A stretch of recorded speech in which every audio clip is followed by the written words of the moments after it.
नमस्कार किसान साथियों। और आज मैं खैरतल के क्षेत्र में प्याज आप देख सकते हो सभी खेतों में झुलसा टाइप आ चुका है। और ये दो कंडीशंस पे निर्भर करता है कि जब एक प्याज की समय अवधि पूरी हो जाती हो या फिर कुछ फफूंदी नाशक रोग आ जाते हों। तो यहाँ पे जो प्याजों की मियाद भी लगभग पूरी होने को चली है, क्योंकि ये 17 दिनों का प्याज हो चुका है और किसान भाई मार्केट में नहीं ले जा पा रहे हैं। वजह रेटों की भी रही है। तो किसान साथी ईश्वर जी से आपकी बिना देरी किए मुलाकात कराते हैं और उनसे जानेंगे कि मार्केट के क्या हालात हैं, प्याज को उन्होंने क्यों रोक के रखा है। तो नमस्कार ईश्वर जी। नमस्कार साहब। तो आप बताइए प्याज के बारे में, क्या कंडीशन है, कितना बीघा प्याज है, क्या रेट का लग रहा है और क्या आपका अनुमान है। मैंने अभी की बार के 2 बीघे लगभग पक्के हमने प्याज करी थी और लगभग मेरे 1 बीघा में तैयार प्याज है। क्योंकि थोड़ा इशू ये चल रहा है कि मैं रेट के कारण प्याजों को अभी डिले कर रहा हूँ कि मंडी का बहुत बेकार रेट हाल चल रहा है। पिछली दिन की बात करूँ तो 8, 9, 7 रुपये किलो बिकी और आज का देखूँ तो मैं कि 5 से 4 रुपये किलो ही बिकी है। तो ईश्वर जी अगर 5-4 रुपये किलो रहा तो इस किसान की तो हालत बहुत ख़राब हो जाएगी। देखो साहब, हाथ किसान की क्या मेरी भी बहुत भयंकर ख़राब हालत होती जा रही है कि किसी रेटों के हम प्याज पे ही निर्धारित है कि हमें प्याज पे 2 पैसे बचेंगे और किसी के देन लेने सब कुछ इसी से हम निर्भरित है। किसान का तो ईश्वर जी सारा जो घर खर्चा है या फिर आर्थिक जो सिस्टम है वो प्याज पे ही आधारित है, फसल पे। हमारे जो क्षेत्र में है जो प्याज के ऊपर ही निर्भर थी, हमारे एक ही फसल होती है जो प्याजों की, जो उसी में हमारी हालत ख़राब होगी रेटों की वजह से।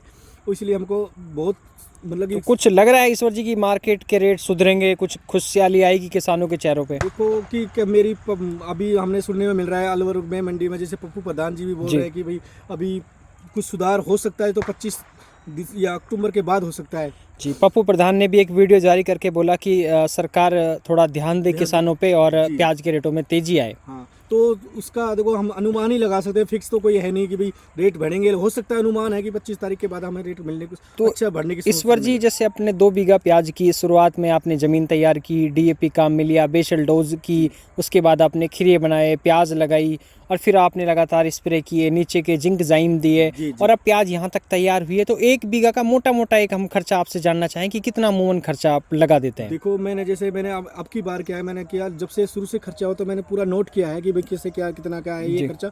अभी 1 बीघे में मेरा खर्चा टोटल अब तक 30,000 का खर्चा है।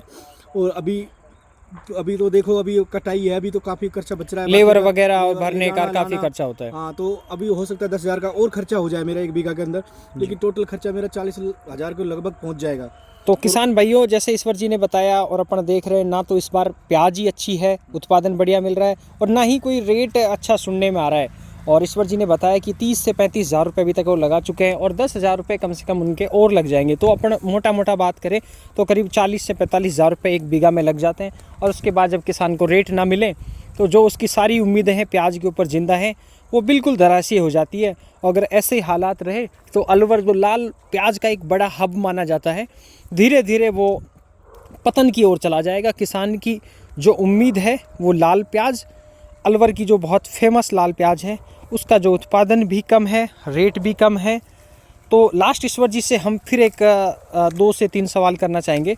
ईश्वर जी आप एक प्याज जिसमें से जो आपको लग रहा है कि ठीक ठाक बन गया, आप वो उपाड़िए। तो देखिए ईश्वर जी जो दिखा रहे हैं ये करीब 65 दिनों का प्याज है। आप इसका देखो साइज़ देख लो, कलर कितना अच्छा है, फालर है। हालांकि झुलसा ने अटैक किया है प्याज में, लेकिन प्याज इनका तैयार है। अगर चाहें तो ये इसमें ठीक ठाक सा डोज देके 10 दिनों में मार्केट में भेज दें।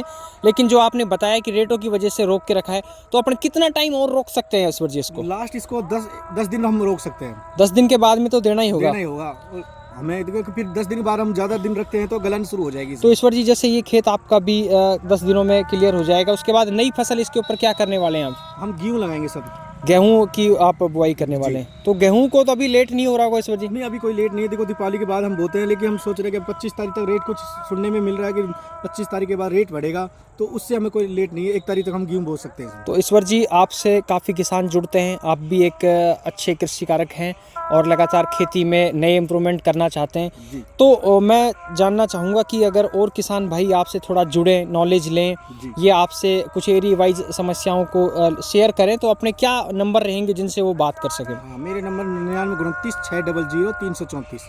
तो किसान भाइयों ईश्वर जी ने पूरा विवरण से बताया कि किस तरीके से उन्होंने प्याज में लागत लगाई, अभी मार्केट के क्या हालात हैं, आगे क्या सुधार हो सकता है, क्या प्याज का साइज़ तैयार हो गया है। तो आप उनसे जो उनके नंबर हैं 9929 600 334, इन पे भी आप जुड़ सकते हैं और प्याज के बारे में या अन्य फसलों के बारे में भी आप जानकारी ले सकते हैं। और आप इस वीडियो के माध्यम से या इस चैनल के माध्यम से हमें भी जानकारी शेयर कर सकते हैं कि आपके वहाँ प्याज के क्या हालात हैं। और दूर दराज के किसान जो MP या अन्य और राज्यों से जुड़ते हैं तो वो भी एक समस्याओं को जाहिर कर सकते हैं और मार्केट रेट को लेकर भी वो अपने संकेत जाहिर कर सकते हैं। तो आप लोग जुड़े, आप लोगों का धन्यवाद। राम राम सा, जय हिंद, जय जवान, जय किसान।